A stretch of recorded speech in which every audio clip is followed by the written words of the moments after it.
আমি মনে করি জীবনের কোনো কাজই কঠিন না। মানুষ ঠেকায় পড়লে সবই আস্তে আস্তে শিখে যায়।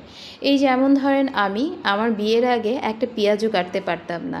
কতই না টেনশন করতাম বিয়ের পরে কীভাবে রান্না করব, কীভাবে পেঁয়াজ কাটবো। আলহামদুলিল্লাহ এখন আমি পেঁয়াজও কাটতে পারি, রান্নাও করতে পারি। আসসালামু আলাইকুম সবাইকে, কেমন আছেন সবাই? আমি পূর্ণিয়া, ওয়েলকাম করছি আজকে আমার নতুন একটি ভিডিওতে। আজকে রান্না করব লাউ দিয়ে শোল মাছ। লাউ দিয়ে শোল মাছ রান্না করার জন্য প্রথমে শোল মাছটাকে আমি হলুদ লবণ মাখিয়ে ভেজে নিয়েছি এবং ভেজে রাখার পরে আমি একপাশে ভেজে রেখে ওই একই তেলে আমি পেঁয়াজ কুচি, সামান্য পরিমাণ লবণ, হলুদের গুঁড়া, মরিচের গুঁড়া এবং আদা বাটা, রসুন বাটা দিয়ে আমি মশলাটাকে আরও কিছুক্ষণ ভেজে নেব।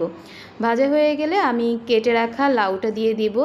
লাউ দিয়ে এটার সাথে কিছুক্ষণ ভাজা ভাজা করে আমি এ পর্যায়ে পরিমাণ মতো পানি দিয়ে দিব সিদ্ধ হওয়ার জন্য এবং আমার গাছের কাঁচামরিচ দিয়ে সিদ্ধ হতে বসিয়ে দেব। পাশাপাশি আমি সকালে নাস্তার জন্য রুটি সেঁকে নিচ্ছি। আমার এদিকে আমার লাউটা যখন একটু ফুটে আসবে, বলক আসবে, তখন আমি ভেজে রাখা মাছটা দিয়ে আরও কিছুক্ষণ রান্না করব লাউটা সিদ্ধ হওয়া পর্যন্ত।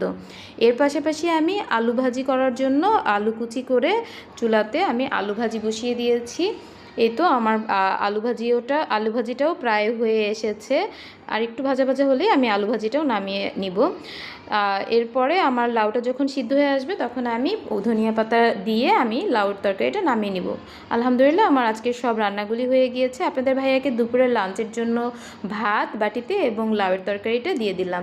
এটাই ছিল আমার আজকের ভিডিও। ভালো লাগলে অবশ্যই লাইক করবেন, কমেন্ট করবেন, পাশে থাকবেন। আসসালামু আলাইকুম।